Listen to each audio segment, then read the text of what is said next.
Hello, it's me SlyGumbi, aka Gumbi on Xbox, and today I'm rebooting my Generation Recap series. Basically, I did a video log recap of my experiences in Titanfall 2 every 2 generations. Gen 2, 4, 6, 8, and max rank back when Gen 1050 was the level cap. Basically, it's me talking out my ass about my progress and trends that I see that are good and or bad. I stopped doing these mainly because, well, I hit max rank. So the idea of this every 2 ranks was over. But now the max rank is Gen 100.50? 0.49. I don't know. I'm not sure if I want to continue doing this every 2 gens or not. Maybe every 5, maybe every 10 gens. I haven't made up my mind yet. I guess it'll come down to whether or not I really have any new info to share every 2 gens or not, or every 5, or whatever. But anyway, sticking with tradition, here's the amount of time played per the Xbox Achievements page. I have played a total of 53 days and 2 hours, versus my last recap video where I was at 22 days and 22 hours. If any of you remember my old recap vids, I was basically averaging 1 generation per 24 hours played. So technically, I should be Gen 53. Damn nabbit. Respawn. Y'all owe me some gens. Also, if you noticed, I still have 4 achievements, which means I have yet to boot up campaign. There, I said it. I know, it's awesome. I need to play it, yada, yada, yada. Honestly, I still stand behind my original opinion that they didn't need to add a campaign. It didn't really increase sales, and it's a campaign. You don't see people logging in every day 8 months later just to replay their favorite missions. No, they play multiplayer, day in, day out. Campaigns are like bad dates, just one and dones. And that's just my opinion, so relax, kiddos. Go play your campaign if it makes you feel happy. Winky face. Moving on to my stats page for all of you kiddos that want to define a player by raw data. Here it is in all its glory, or lack thereof. If you have, for some reason, avoided my live streams, first off, you're missing out. But secondly, I have been pointing out all year long that my KD will not, I repeat, will not change no matter what. I have been sitting at a 1.7 since my max rank video last year. I figured it would drop, especially since I use a gun only until it hits Gen 10 and then I throw it away. I've completed every good gun in the game and have only grenade launchers, snipers, and pistols left that I'm currently working on. You would think that since I'm no longer able to use the OP weapons that my KD would drop, but it hasn't. WTF. It's witchcraft, I tell ya. Anyway, here is the time stats page, and just like always, my time played in a Titan is under 25% of the time. Each Titan is starting to get a little more balanced since I've actually gotten most Titans to Gen 10.9. FYI, like the pilot weapons, once I get a Titan to Gen 10.9, I retire it and move on to another. Game modes is pretty much the same ratios that it has always been. I still, to this day, just queue up every game mode in a mixtape playlist. And just for fun, here is the miscellaneous stat page. I just want to point out that I have 157 evac attempts with 123 being successful. Now think back a few moments where I just showed my time played at 53 days. I clearly either win every single match or I don't ever get on the ship or even attempt to get on the ship. If you're a regular in my stream, then you know that the moment each match declares a winner or loser, I usually put my controller down and start talking to chat. So it's kind of funny to see those stats on the screen. I don't know. I just don't seem to care much about denying or earning that 1 extra merit at the end of the match. However, with the War Games DLC that just launched, they changed it. So I'm probably going to have to start changing my habits because the evac ship will leave the moment all alive players are in it. So if I AFK at the end of a match, I'm just giving the enemy team more time to destroy my teammates who are actually trying to get that extra merit. Damn it, Respawn. Okay. Let's jump into the tactical abilities. Cloak, still garbage, and people still use it, giving me free kills. Pulse Blade, outside of live fire, it is pretty underused. Honestly, I never see it. I've always said that this is a super strong ability, and to this day, still stand behind that statement. It's just not a very fun ability. Map knowledge and awareness is a tremendously powerful tool. Again, not a quote-unquote fun ability, though. Grapple has always been an ability that I poke fun at, and I'm not sure how I want to approach it just yet in this video, so we'll come back to Grapple. Stim remains, in my opinion, one of the best abilities. Aside from the speed boost, the healing regen is a lifesaver. I just wrapped up the EPG with Stim, and I'm having a hard time transitioning back to my Bay, the Holo Pilot. Amped Wall hasn't changed besides the fact that it can now be destroyed due to community complaining. It's a mediocre situational ability that I've never had a problem with, but have never really enjoyed using it either. All the rooftop campers behind A-walls were just free kills, and all you bad players that died and bitched just took those free kills away. I hate you all.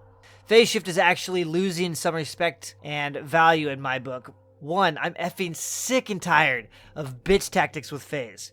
Players who clearly get outplayed only phase in hopes of resetting or fleeing the gunfight. It just prolongs their impending doom, and I get really annoyed having to wait while they pretend to get away just to finish them off when they come back to reality. Ugh. But on a serious note, I don't know if there was a stealth change to phase or if I've just been playing the game way too long, but you can totally see where they're going and where they're going to come out of phase. It's no surprise to me anymore whatsoever. I have quite a bit of EPG footage actually where I shoot the EPG at the location they're going to come out just to smack them in their faces. Lastly, Holo Pilot. You all should know my stance on this ability by now. I still view it as the all-time best ability. I've argued and described and even showcased this many times now. But I will say that it's a bit harder to use in a 1v1 situation. But there is no matchmaking for 1v1, so there goes that. Let's go back to Grapple real quick. Grapple is one of those YouTube abilities that a couple elitists can pull off some insane mobility tactics. And now everyone thinks that it's the best ability. I laugh at these players because they are literally mid-air, out-of-cover targets. It's like shooting a piñata. Just free kills. So that is why I've always kind of made fun of this ability. It's fun, but it's pointless. Now, in the past couple of weeks, though, however, using the EPG, I've had a difficult time killing grapple users. So hats off to them. But if I had a hit scan weapon like the majority of the guns in the game, still free candy. So whatever. Moving on to ordinances. If you're a frag grenade user, I despise you. There is a special place for people like you, and it's called COD. That is all. Arc grenades are still super deadly and annoying, and I, for the life of me, cannot use them. If they ever bring out a kit option to where you can be immune to the effects of your own arc grenade, I'll give them another chance. I swear I hit myself more than I hit enemy players with these. God, I'm terrible. I hate them. Hate them. I haven't used the Firestar since last year. No interest, really. Just, I don't know. It's good, just boring. Gravity Star is still one of my favorites, depending on the weapon I'm using. It's awesome with the SMR, but not so much with the EPG. Smoke is good for objective and map control.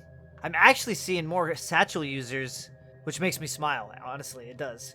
If I die from a good satchel setup or a throw, I literally bow to the player.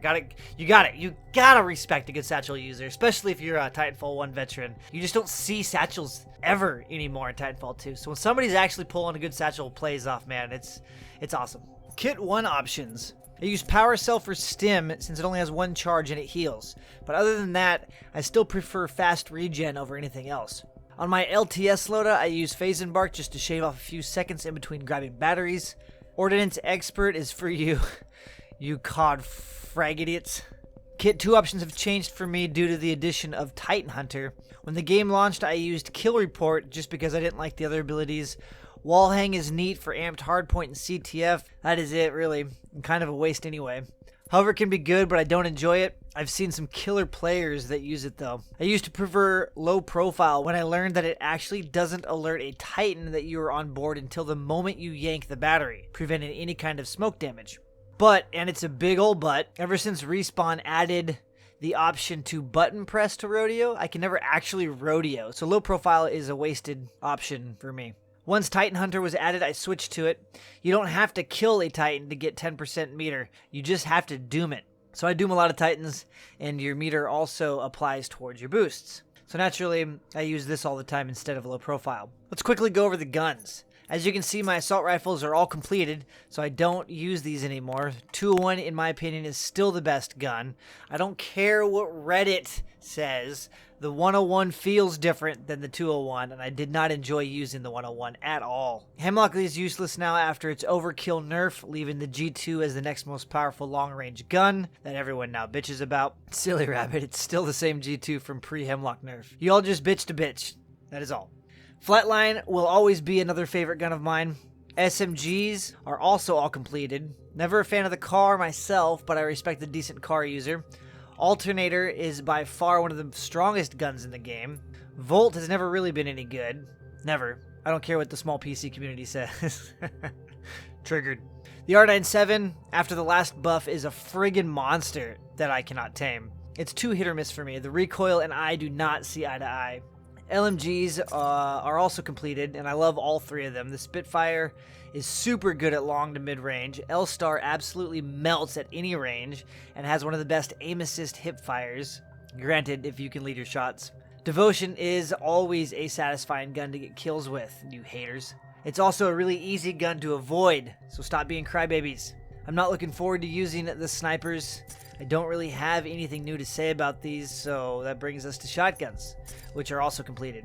The EVA was a solid until the sheeple who follow a certain someone cried nerf because they claimed it to be OP. Now it's atrocious, and the Mastiff is now a solid sniper. Just kidding. Its recent rework / buff has made it more consistent, but at the same time gave it a massive range. For those of you who don't understand this gun, if you ADS or quickscope, it tightens the spread and also allows the bullets to travel further. If you can aim for the headshot, you can drop most SMG and assault rifle users. It's crazy rewarding. Just don't miss. Lastly, grenade launchers. The EPG is now officially one of my favorite guns, and I get a tremendous amount of compliments and hate mail due to it, but sadly it's now retired. I'm currently working on the SMR, and at first I hated it, but now I feel like it's bearable. I learned that if you're going to hip fire while running, do not put your target in the center of your crosshairs, because that would just make absolute sense. But instead, aim down just a hair and put your target in the topmost triangle of the crosshair, and you'll hit more shots, I guarantee it. It took me a dozen matches to figure that out. Softball and Cold War scare me, but who knows, maybe I'll fall in love with those as well. I did enjoy getting the softball to Gen 4.9 way back when the game was released. I absolutely hated getting the Cold War to Gen 2.1 though. All of my pistols still have a lot of work ahead of them, and I enjoy all of them with the exception of the B3 Wingman. That one just felt wonky back in the day. It probably still does. Unlike the Wingman Elite, however, which is basically a DMR, the anti-Titan weapons are taking a tremendous amount of time to level up. The MGL in my book is still the all-time strongest weapon against Titans. The charge rifle can be good if you like charge-style weapons. I hate them personally. The Archer is slow, and decent players can avoid it too easily. The Thunderbolt was my favorite until the latest change to it. It used to be a super fast wave to build meter, but now it doesn't increase meter as much, and they slowed it down and gave it more impact damage. It honestly was best used to purposely miss Titans in order to tick damage as it passed by, therefore leading to a full Titan meter after 1 or 2 shots. But kids will be kids, and guess what? They complain about it not doing enough damage, and thus the rework. Facepalm. Thanks, kiddos. LOL. There's not too much to go over on boosts. I think we can all agree that amped weapons, ticks, map hack, and pilot sentries are the only ones worth really using, even after amped weapons got a nerf. I personally use Radar Jammer here and there, but it doesn't really feel like it's a game changer. Battery backup is a waste, Titan Sentry is garbage, Smart Pistol is not good, don't even try to argue that it is. I've never seen anyone get this ability and then go on a massive kill streak with it. Yes, they might get one free kill that could have been earned faster with an actual gun. The lock-on time takes way too long, and any good player, that's right, any good player, can turn and kill the Smart Pistol user. Unless they are coming down out of a Titan eject and they are locking onto you from the heavens above, it's garbage, so stop saying it's good, or OP. The only reason some of you say it's good is probably because it's rated highly by a certain individual who makes silly tier videos. I don't know. I don't watch those. I have a brain. Just kidding, but seriously. Hollow Nova and Particle Wall are both garbage as well. Phase Rewind could actually be really, really good if it didn't have a 30-minute activation time. If you could pop Phase Rewind and instantly rewind, this would probably be my go-to ability. Remember, this is a one-time use, it's not something that's constantly available, so it wouldn't be considered OP if they buffed it this way. Respawn, nudge nudge. Dice Roll is honestly a novelty ability. I use it quite a bit actually when I get bored and just want to keep things fresh. And now my Titans. I don't want to spend too much time on these. I don't participate in the small competitive community. I just play the game in matchmaking like everyone else. So my opinions on Titans constantly turn into arguments with people that follow pros like Dinosaur D. Dino and I get along, and he's a top tier Titan player who competes in a tremendous amount of independent tournaments. If you guys are into that stuff, check him out. Dinosaur D123 if you don't already know who he is. Killer player, killer streamer. He's got a YouTube channel. But they are two completely different worlds, and that teeny tiny small ass competitive community is not relevant in matchmaking play. So again, I'm not going to go into full details of the Titans just to avoid all the ignorant arguments that I hear on a daily basis that make me want to vomit. If you notice, all my Titans except Ronin and Monarch are at least Gen 10.9, so they are all on vacation currently. I'm almost done with Ronin and will then move on to Monarch. Once that is done, I'll be able to go back to my favorite Titan, Northstar, who I haven't played since 2016. We have this joke that once I finally go back, I'm probably going to hate it, since I've gotten so used to the other Titans, but we'll see. We'll see. Northstar, love you. Love you, Northstar. I've always said that I prefer Northstar, Ion, and Scorch, and I still stand behind that. I haven't played enough Monarch yet, but I feel like Monarch lacks defense. Ronin is fun, but way too squishy, and in all honesty, should not have an unlimited sword block. That's just stupid. Another stupid thing is Ion versus Legion. How does it make any sense that Ion can catch just 3 bullets from Legion, throw them back at his big toe, and instantly doom him? Come on, Respawn. It's been over half a year, and this is still a thing. Also, Vortex Shield and Sword Block should only block frontal attacks in the upper half of the body, just like Legion's Gun Shield. Sometimes I feel like the Vortex Shield is a full body shield. But like I've said, I've enjoyed playing all the Titans, regardless of the amount of shit I've thrown at some of them. They all seem to have their pros and cons. Tone is still for me the most boring Titan to play. In my opinion, Ion is still, even after his rebalance, one of the best Titans. We will have to wait for the return of Northstar in order to see if it is still my favorite. If not, it's going to be close between Ion and Scorch. Oh, I love Scorch, and no, I'm not on the Scorch needs a buff bandwagon because I don't grow fleece and follow channels that tell you how to think. But anyway, I'll start wrapping this up. If there is anything you can take away from my sarcastic, snarky messages, I hope it's this. There are 2 worlds, matchmaking where the bulk of the players are, and then there's independent competitive play where only a few players are. Not talking down to it, that's just the reality. In matchmaking, everything is viable, every strat is viable, every player's skill level is viable. It's just a big smorgasbord of everything. You queue up, do what you want, and have fun with whatever you want. Guns, Titans, abilities, they all work. The game is super balanced in a matchmaking setting. Now, competitive play is totally different.